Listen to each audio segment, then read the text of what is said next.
Hello बच्चों, let's see this question. The hundredths digit of 3 to the power 100 is option A 0, option B 1, option C 2 और option D 7. तो बच्चों इस question में हमें 3 to the power 100 की 100 digit को फाइंड आउट करना है। क्वेश्चन पे प्रोसीड करने से पहले हम इससे रिलेटेड हमारा की कंसेप्ट देख लेते हैं।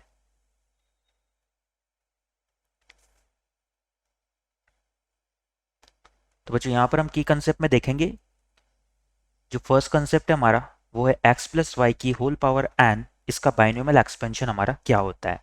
तो ये हमारा हो जाता है n C nought x to the power n y to the power nought plus n C one x to the power n minus one y to the power one plus n C two x to the power n minus two y to the power two and so on. जो हमारा last वाला term होगा वो कुछ इस तरह से हो जाएगा n C n x to the power zero and y to the power n. ये हमारा x प्लस वाई की होल पावर n का बाइनोमियल एक्सपेंशन होता है। अब बच्चों यहाँ पर हमें 3 टू द पावर 100 की हंड्रेड्स डिजिट पूछी हुई है। तो सबसे पहले हम हंड्रेड्स डिजिट का मीनिंग क्या होता है ये चेक कर लेते हैं। सपोज ये मेरा एक नंबर है ए बी सी। यहाँ पर सी क्या हो रही है, इसकी यूनिट प्लेस डिजिट है, बी इसकी सेकंड प्लेस डिजिट और ए इसकी थर्ड प्लेस डिजिट है। तो इस ए बी सी को हम किस तरह से लिख सकते हैं बच्चों, ये हमारा हो जाएगा 100 इंटू ए प्लस 10 इंटू बी प्लस सी। इस फॉर्म में हम लिख सकते हैं इसे। तो यहाँ पर इसकी जो 100 डिजिट है वो क्या हो जाएगी, ये जो 100 का मल्टीपल है यानी कि ए, ये हमारी क्या हो जाएगी, इसकी 100 डिजिट हो जाएगी। यानी कि किसी भी नंबर में यूनिट प्लेस से जो थर्ड डिजिट होती है वो उसकी 100 डिजिट होती है। तो यहाँ से ए हमारी क्या हो जाएगी, 100 डिजिट। इन दोनों कंसेप्ट को माइंड में रखते हुए हम हमारे क्वेश्चन की तरफ आगे प्रोसीड करते हैं। तो क्वेश्चन में हमें 3 टू द पावर 100 की 100 डिजिट फाइंड आउट करनी है। यहाँ पर ये हमारा 3 टू द पावर 100 है। 3 टू द पावर 100 को हम लिख सकते हैं 3 स्क्वायर, या 100 में से अगर मैं इसे 2 इंटू 50 लिख दूँ तो ये हो जाएगा 3 स्क्वायर की पावर 50, जिसे हम लिख सकते हैं 9 टू द पावर 50।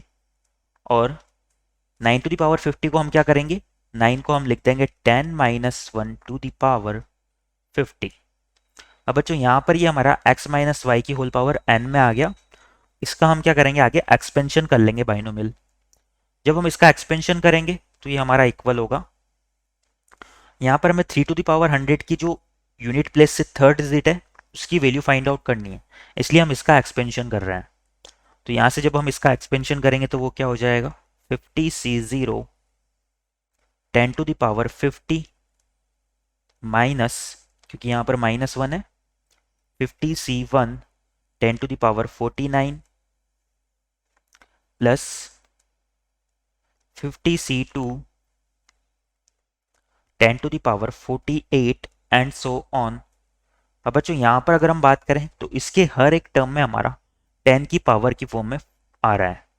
तो यहाँ से अगर हम 3 टू द पावर 100 को अगर A B C D E F suppose इस तरह का अगर ये नंबर बनेगा तो यहाँ से क्या होगा, यहाँ पर हम देख लेते हैं कि लास्ट 3 डिजिट अगर हमारी 0 बन रही होगी तो यहाँ तक भी क्या होगा।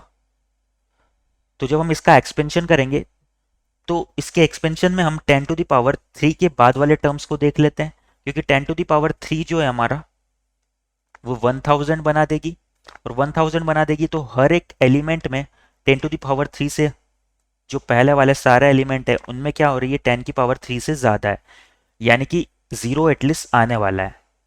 तो यहाँ से हम क्या करेंगे, 10 टू द पावर 3 वाले 10 टू द पावर 3 के बाद वाले टर्म्स को देख लेते हैं। जब ये एक्सपेंड होगा तो यहाँ से हम देख सकते हैं कि जहाँ पर हमारा ये 50c1 ये ओड आ रहा है वहाँ पर नेगेटिव साइन आ रहा है। तो यहाँ पर 50c 47 की अगर बात करें तो ये भी ओड है, तो यहाँ पर क्या हो जाएगा, minus sign 10 to the power 3। इसके बाद वाले टर्म्स का हमें एक्सपेंशन देखना है कि वो हमारी क्या वैल्यूज देते हैं। तो यहाँ से हम बात करें, इसके बाद वाले टर्म हो जाएंगे प्लस 50c 48 और इसके साथ 10 का स्क्वायर आ जाएगा, माइनस 50c 49 इसके साथ 10 की 1 पावर आ जाएगी, प्लस 50C50, इसके साथ 10 की पावर क्या आएगी, 0 आएगी।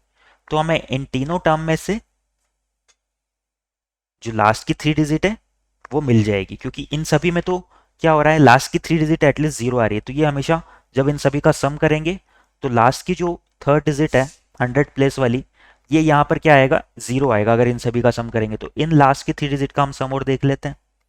इनके सम की अगर बात करें तो वो क्या हो जाएगा, 50C48 10 square minus 50C49 10 plus 50C50।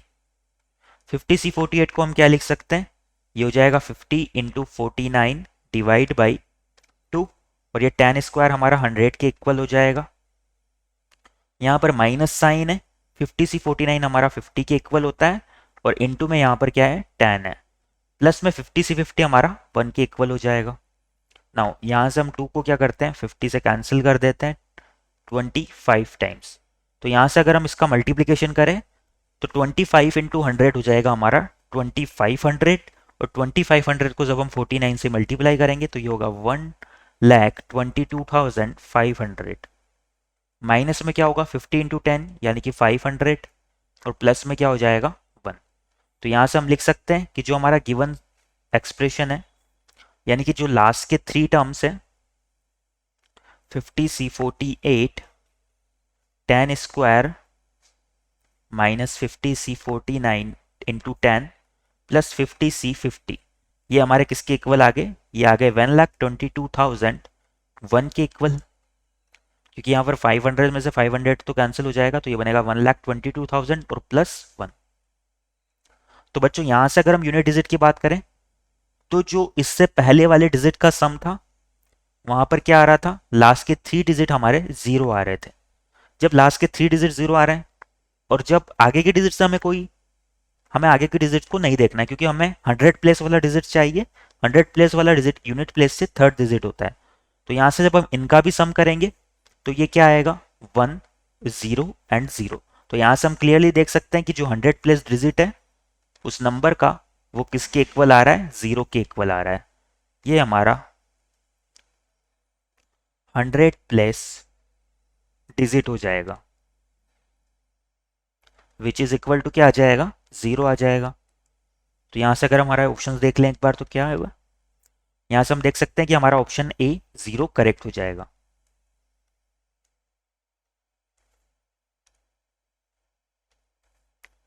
Our final answer is option A.